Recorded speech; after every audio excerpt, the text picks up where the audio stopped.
क्या कहा तूने? तू शिमला जाएगी? अरे सिर्फ मैं नहीं बल्कि 5 दोस्त शिमला चलेंगे। इसी बहाने हम सब दोस्तों का साथ में घूमना भी हो जाएगा। यार आइडिया तो अच्छा है। वैसे भी कॉलेज के एग्जाम खत्म हो गए और हमें भी तो ब्रेक ले लेना चाहिए। और वैसे भी चंडीगढ़ से शिमला है ही कितनी दूर। ठीक है तो फिर तय रहा, फ्राइडे ही हम सब शिमला के लिए निकल रहे हैं। मैं हम 5 की बस की टिकट बुक करवा लेती हूँ। अरे तेरा दिमाग खराब हो गया। ट्रिप पर जाने की बात भी कर रही है और कह रही है कि बस में चलेंगे। हम कार से चलेंगे यार। अंकित बिल्कुल ठीक कह रहा है। मैं अपने भाई की गाड़ी ले चलूंगा। अरे आराम से घूमते हुए खाते पीते चलेंगे शिमला। 5 दोस्त शिमला जाने का प्लान बना लेते हैं और शुक्रवार के दिन वो सभी शिमला की ओर निकल पड़ते हैं। 5 घंटे के सफर के बाद धीरे धीरे शिमला की ठंडी हवाएं उनके चेहरे को छूने लगी और पहाड़ों की खूबसूरती उनके दिल में उतरने लगी। साथ ही चारों तरफ बर्फ से ढके हुए पहाड़ भी थे और उसी भीड़ के बीच एक छोटा सा ठेला जिस पर बड़े प्यार से लिखा था, राजा देसी बर्गर वाला, एक बार खाओगे दिल से याद करोगे। लोग उसके इस ठेले पर लिखी बात को पढ़कर मुस्कुराते भी। कुछ ग्राहक ठेले को इग्नोर करते हुए मैकडी में चले जाते, तो कुछ जिनकी जेब का बजट कुछ ज्यादा नहीं था वो उसके ठेले पर ही बर्गर खाने आ जाते, क्योंकि 20 रुपए का बर्गर उन्हें कहीं और कहाँ मिलता। उस रोज वो काफी थक गए थे, इसलिए खाना खाकर शाम को जल्दी ही सो गए। फिर अगली सुबह शिमला में हल्की हल्की बर्फ गिर रही थी। राजा अपना ठेला लेकर काम पर जाने की तैयारी कर रहा था। लगाई दो पार हमरी नैया, अरे और खवैया। राजा को इतनी सुबह तैयार होता देख उसकी माँ बोली, राजा आज बाहर ठंड है, बर्फबारी भी हो रही है, ऐसे में तू आज कहाँ अपना बर्गर बेचेगा? ऐसा कर आज तू रहने दे, वैसे भी कौन सी बड़ी कमाई हो जाएगी। लोग तो बड़े बड़े रेस्टोरेंट में जाते हैं, तेरे ठेले पर कौन आएगा? माँ, बड़े रेस्टोरेंट में बैठकर खाने में उनको मजा आता होगा, लेकिन जो स्वाद मेरी सस्ते बर्गर में होता है ना, वो उन महंगे रेस्टोरेंट में नहीं होता। अच्छा अब मैं चलता हूँ। और सुनो माँ, तुम भी अपना ध्यान रखना, दवाई समय पर खा लेना। हाँ हाँ खा लूंगी, और तूने करनी तो अपने मन की है ना। ठीक है जा, लेकिन सुन ध्यान से जाइयो। बाहर हल्की हल्की बर्फबारी हो रही थी। राज गुनगुनाता हुआ अपना ठेला लेकर निकल पड़ा और कुछ देर बाद मॉल रोड पहुंच गया। फिर कुछ देर बाद मॉल रोड पर भीड़ लगने लगी। कुछ कॉलेज के लड़के लड़कियां उसके पास आकर बर्गर खाने लगे। उधर 5 दोस्त भी शिमला की सैर पर निकल पड़े। कुछ देर बाद, अरे वो देखो बर्गर, चलो यार बर्गर खाते हैं। वैसे भी इस मौसम में गर्मा गर्म बर्गर खाने का एक अलग ही मजा होगा। तुझे ठेला ही मिला क्या बर्गर खाने को? चल तुझे बर्गर खाना ही है तो मैं तुझे मैकडॉनल्ड का बर्गर खिलाती हूँ। अरे राजा भाई, ये देसी बर्गर क्या होता है? इसमें गोभी डालते हो क्या? नहीं साहब, इसमें डालता हूँ मैं देसी टिक्की और घर की बनी चटनी। लेकिन हाँ, एक बात का वादा करता हूँ कि होगा ये आपके उस मैकडी के स्वाद से बेहतर। बोलो बना दूं या नहीं? मैकडी से भी ज्यादा टेस्टी। अरे चलो ट्राई करते हैं, वैसे भी 20 रुपए का ही तो है। क्या यार अंजलि, तू भी कहाँ इस ठेले वाले की बातों में आ रही है? फिर राजा ने मक्खन में बन सेका, उसमें गर्मा गर्म आलू टिक्की रखी। लीजिए मैडम, शिमला का असली स्वाद, अगर पसंद ना आए तो कहना। रिया ने अकड़ते हुए उससे वो बर्गर लिया। फिर जैसे ही उसने एक बाइट ली तो वो चौंक गई। अरे ये तो सचमुच में बड़ा ही टेस्टी है, उस मैकडी के बर्गर से भी। फिर दोस्तों ने भी खाना शुरू कर दिया। सबको राजा के हाथ का बना वो बर्गर बड़ा पसंद आया। धीरे धीरे उसके पास भीड़ और भी बढ़ती गई और कुछ ही देर में उसका सारा स्टॉक खत्म हो गया। वाह भाई राजा, तुमने तो कमाल कर दिया। अब राजा और उनकी दोस्ती हो गई। राजा ने उन्हें शिमला में घूमने की कई जगहें भी बताई। फिर 2 दिन बाद उसके ठीक सामने एक अमेरिकन बर्गर कैफे खुला, जिसमें चमकती लाइटें, एसी हॉल, अंग्रेजी गाने, जिसमें एक बर्गर की कीमत थी 200 रुपए। रॉकी सूट बूट पहने राजा के पास आया। देखो भाई, ये ठेला हटाओ, हमारे जैसे बड़े ब्रांड के सामने तुम टिक नहीं पाओगे। साहब मैं कोई ब्रांड तो हूँ नहीं, लेकिन मुझे पूरा भरोसा है अपने देसी बर्गर पर। फिर रॉकी हंसते हुए चला। फिर अगले दिन तेज बारिश होने लगी। अचानक से सड़कें खाली हो गई। राजा का ठेला भी भीग रहा था। उस रोज कोई सैलानी उसके पास नहीं आया। जो भी आ रहे थे वो बारिश के चक्कर में उस अमेरिकन कैफे में चले जा रहे थे। अपने होटल के कमरे की गैलरी में खड़ी रिया ये सब देख रही थी। साथ ही उसे राजा का वो मासूम चेहरा भी बार बार याद आ रहा था। उस रोज उसकी बिल्कुल भी कमाई नहीं हुई। अंदर रेस्टोरेंट में खड़ा रॉकी जैसे उस पर हंस रहा हो। उसी समय बुजुर्ग व्यक्ति के पास आए। बेटा सुना है यहाँ देसी बर्गर मिलता है? जी बाबूजी, अभी बनाता हूँ। फिर जैसे उस बूढ़े आदमी ने बर्गर खाया तो उनकी आंखों में आंसू आ गए। क्या हुआ बाबूजी? इसमें बिल्कुल मेरी पत्नी की बनाई हुई बर्गर जैसा स्वाद है वो भी ऐसे ही चटनी बनाती थी, ऐसा ही देसी बर्गर। फिर राजा की आंखें भी नम हो गई। उस दिन राजा ने समझा कि उसका बर्गर सिर्फ खाना नहीं बल्कि यादों का स्वाद बन गया था। तभी उस अमेरिकन कैफे से कुछ ग्राहक चिल्लाते हुए बाहर आए। छी, ये भी कोई स्वाद है? कितना बेकार स्वाद है इस 200 वाले बर्गर में। तुमसे अच्छा बर्गर तो सामने वाला वो राजा बनाता है। क्या स्वाद होता है उसका, वो भी बस 20 रुपए में। अब उस कैफे से निकलकर सभी ग्राहक उसके ठेले के पास खड़े हुए। भैया, हमें तो तुम्हारे हाथों का बर्गर खाना है। फिर राजा सभी के लिए बर्गर बनाने लगा। ग्राहक अब 2-2 बर्गर उससे लेकर खाने लगे। कुछ ही देर में उसके सारे बर्गर बिक गए। उसी दिन रिया ने ये सब उसका वीडियो बनाकर सोशल मीडिया पर डाल दिया। साथ ही कैप्शन में लिखा, शिमला का सबसे सस्ता और स्वादिष्ट बर्गर। अब उसका वीडियो वायरल हो गया। अगले दिन मॉल रोड पर लाइन लग गई। अब रॉकी के रेस्टोरेंट में कुर्सियां खाली रहने लगी। राजा की मेहनत देख रिया उसे पसंद करने लगी। अब वो किसी न किसी बहाने से उसके ठेले पर आ जाती। राजा भी उसे मन ही मन पसंद करने लगा। रिया, हम दोनों बहुत अलग हैं। तुम शहरी अच्छे घर की लड़की हो और मैं ठहरा एक देसी लड़का जो सिर्फ एक ठेला लगाता है। राजा, जिंदगी जीने के लिए एक अच्छे जीवन साथी की जरूरत होती है। फिर कोई फर्क नहीं पड़ता कि वो शहरी है या देसी। अब अगले दिन शिमला में एक प्रतियोगिता का ऐलान हुआ, बेस्ट बर्गर प्रतियोगिता, जहां और भी आसपास के शहरों से कई बड़े बड़े बर्गर वाले आए हुए थे। कुछ तो राजा को देखकर उसका मजाक भी उड़ा रहे थे। अरे ठेले वाला क्या ही जीतेगा। मुझे बहुत घबराहट हो रही है रिया। ओफो राजा, इसमें घबराने वाली क्या बात है? जैसे तुम रोज अपने ग्राहकों के लिए बर्गर बनाते हो वैसे ही इसे बना देना। फिर जजेस ने पहले रॉकी का बर्गर चखा जो कि चीज से भरा विदेशी सॉस का बना हुआ था। फिर राजा का नंबर आया। उसने अपना वही देसी बर्गर बनाकर उन्हें चखा दिया। फिर जज ने एक बाइट ली और कुछ देर चुप रहे। वाह, लाजवाब। इस बर्गर में मेहनत का स्वाद है। ऐसा स्वाद मैंने आज तक नहीं चखा। इसलिए 5 लाख का इनाम, साथ ही शिमला के सबसे बड़े 5 स्टार होटल में तुम्हें बर्गर बनाकर बेचने के लिए रेस्टोरेंट खुलवाया जाएगा। मैं गलत था। तुम्हारा स्वाद और मेहनत सच्ची है। फिर रिया ने राजा को गले से लगा लिया।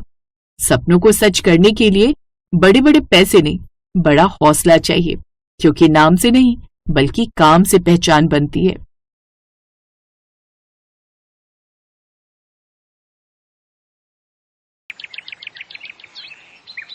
रश्मि सीता बाजार में अपना आलू का ठेला लगाती थी, जिससे उसकी अच्छी खासी बिक्री होती थी। एक रोज जब वो लोगों को आलू टिक्की बर्गर बनाकर बेच रही थी, तभी एक औरत उसके ठेले पर आई और रश्मि को आलू टिक्की बर्गर बेचता देख हैरान रह गई। रश्मि, तुम वो भी आलू टिक्की बर्गर के ठेले पर? भला तुम पर ऐसी क्या मुसीबत आन पड़ी जो तुम ये आलू टिक्की का ठेला लगाकर बैठी हो? क्या बताऊं बहन, जब दौलत शोहरत थी तो मैं लोगों का मजाक उड़ाती थी। आज किस्मत ने मेरे मुंह पर ऐसा तमाचा मारा है कि अब मेरे दिन ऐसे हो गए हैं। वैसे बड़े दिन बाद मिले हैं। चलो तुम्हारे घर चलकर चाय पीते हैं, फिर बातें करेंगे। अच्छा 2 मिनट रुको, मैं ठेला बंद कर देती हूँ, फिर साथ में चलते हैं। वो जब रश्मि के घर पहुंचती है तो उसकी झोपड़ी देखकर हैरान रह जाती है। रश्मि, ये क्या है? तुम्हारा तो इतना बड़ा बंगला था, फिर ये सब? मेरी तो कुछ समझ में नहीं आ रहा। अंदर चलो दीदी, मैं तुम्हें सब बताती हूँ। रश्मि, इस बार हमारी वेडिंग एनिवर्सरी पर मैंने बहुत बड़ी पार्टी रखी है, तो तुम्हें जिसे भी पार्टी में बुलाना हो बुला लेना। अच्छा ठीक है जी, मैं लिस्ट बना लेती हूँ कि मेरी कौन कौन सी फ्रेंड्स आएंगी। और हाँ, साथ में अपनी बहन कोमल को भी फोन कर देना। ओफो अंकुर, उन्हें बुलाने की क्या जरूरत है? आपको तो पता ही है वो कितने गरीब हैं। अगर वो पार्टी में आ गए तो सबके सामने हमारी इंसल्ट करवा देंगे। अरे फिर कहाँ हमारा स्टेटस और कहाँ उन लोगों का। ये तुम कैसी बातें कर रही हो रश्मि? कोमल तुम्हारी सगी बहन है, भला उनके बारे में तुम ऐसा कैसे बोल सकती हो? वो बात नहीं है, मैं तो आपके भले के लिए कह रही थी कि जब तुम्हारी बिजनेस पार्टनर उस पार्टी में आएंगे तो वो क्या सोचेंगे कि आपके रिश्तेदार कैसे हैं। लेकिन खैर कोई बात नहीं, आप उन्हें बुलाना ही चाहते हो तो ठीक है, मैं उन्हें फोन कर दूंगी। अंकुर और रश्मि ने अपनी एनिवर्सरी पर बहुत बड़ी पार्टी रखी थी। तभी पार्टी में रश्मि की बहन कोमल अपने पति सूरज के साथ आती है। वो दोनों काफी गरीब थे, जिस कारण रश्मि उन्हें पसंद नहीं करती थी। वो पार्टी में बेहद ही सस्ते से कपड़े पहन कर आते हैं। अरे रश्मि, ये दोनों कौन है? नौकर है क्या तेरे? हाँ, नौकर ही है। पार्टी शुरू हो गई है और ये दोनों अब आ रहे हैं। मैं अभी इनकी खबर लेती हूँ। रश्मि जल्दी से उन दोनों को अपने कमरे में ले जाती है। अरे दीदी, आ गए आप दोनों? ऐसा करो, आप दोनों इसी कमरे में बैठो, तब तक मैं आप लोगों के लिए कुछ स्नैक्स भिजवाती हूँ। अरे नहीं रश्मि, अभी तो तुम्हारा एनिवर्सरी का केक कटना बाकी होगा ना, तो अभी से यहाँ बैठकर हम क्या करेंगे? हम भी बाहर ही चलते हैं। अरे नहीं, बाहर तो बहुत सारे मेहमान आए हुए हैं, आप लोग भी खामखा परेशान ही होंगे। इसमें परेशान होने वाली कौन सी बात है। तभी रश्मि की सहेली रोमा उसे ढूंढते हुए वहां आ जाती है। अरे रश्मि, तू यहाँ है, मैं तुझे कब से ढूंढ रही हूँ, और तू इनको यहाँ क्यों ले आई? बाहर मेरे बच्चे ने कोल्ड ड्रिंक गिरा दी है, इन दोनों नौकरों से बोलकर जरा साफ करवा देना।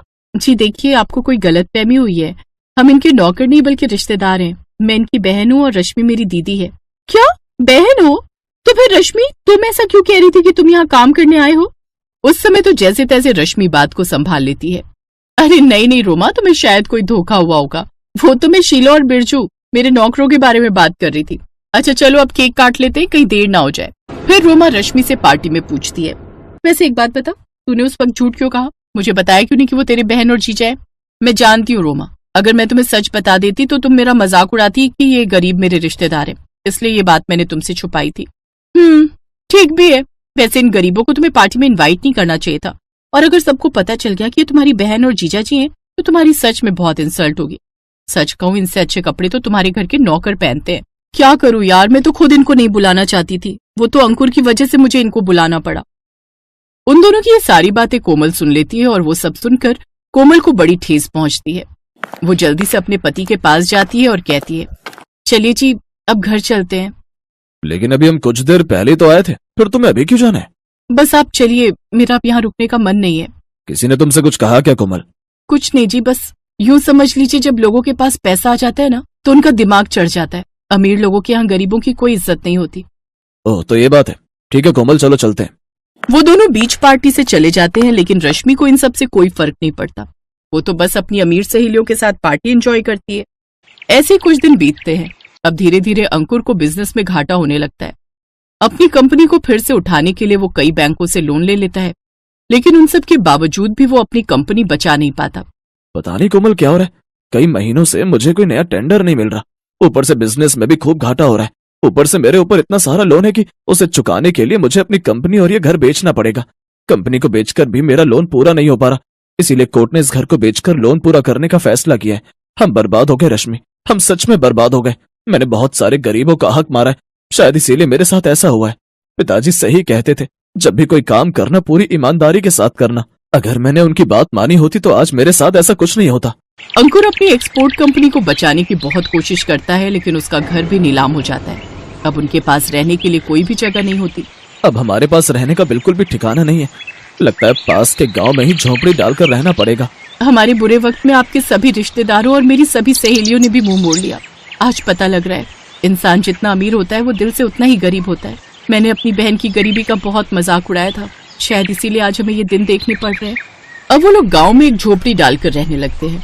राजेश उसी गांव में दिहाड़ी मजदूरी करके अपना घर चलाता है, लेकिन कुछ समय बाद उसकी तबीयत खराब होने लगती है, जिससे वो अब घर में ही रहने लगता है। थोड़ी बहुत जो बचत थी उससे उसकी दवाइयां आ गई। आप आराम करिए जी, मैं लाला से कुछ राशन उधार लेकर आती हूँ। लेकिन उसके पास तो पहले से इतना उधार चल रहा है, फिर और उधार देगा क्या वो? पता नहीं, लेकिन एक बार कोशिश तो कर ही सकती हूँ। रश्मि लाला की दुकान पर जाती है, जहाँ लाला उससे कहता है, देखो तुम्हें कुछ भी चाहिए तो पैसे लेकर आओ, मेरे पास तुम जैसे लोगों के लिए उधार में देने के लिए कुछ नहीं है, चलो अब निकलो यहाँ से। वो लाला उसे दुत्कारते हुए वहां से भगा देता है, जिससे रश्मि को बहुत बुरा लगता है। अब समझ आ रहा है बिना पैसे के इंसान की कोई इज्जत नहीं है। अब मुझे कुछ भी करके पैसे कमाने होंगे, नहीं तो ऐसे तो गुजारा करना मुश्किल हो जाएगा। लेकिन मैं काम शुरू भी करूँ तो क्या करूँ? इसी दुविधा में वो घर की ओर आ रही थी, तभी उसकी नजर एक गोलगप्पे वाले के ठेले पर जाती है। ठेला, हाँ, मुझे तो बहुत अच्छी आलू टिक्की बर्गर बनानी आती है। अंकुर को भी मेरे हाथ की आलू टिक्की बर्गर बहुत पसंद थी। हाँ, मैं यही काम करूंगी। अब रश्मि अपना सोने का मंगलसूत्र और अंगूठी बेचकर जरूरत का सामान लाती है और साथ ही आलू टिक्की बर्गर बनाकर बेचने लगती है। उसके हाथ की आलू टिक्की बर्गर सबको पसंद आती है, जिससे उसका घर खर्च अच्छे से चलने लगता है। धीरे धीरे अंकुर भी ठीक हो जाता है और अब वो भी रश्मि के साथ ठेले पर काम करने लगता है। इसी तरह वो हर दिन ठेले पर बर्गर बनाकर बेचते। उस रोज कोमल उसके ठेले पर आई, फिर उसके साथ उसके घर। अपनी बहन की आपबीती सुनकर कोमल को बड़ा दुख हुआ। तुम चिंता मत करो, मैंने और सूरज जी ने मिलकर कुछ पैसे जमा किए थे, जिससे हमने शहर में एक दुकान खोली थी। ऊपर वाले की दया से हमारा काम काफी अच्छा चल पड़ा है और हमने खुद की फैक्ट्री भी खोल ली है।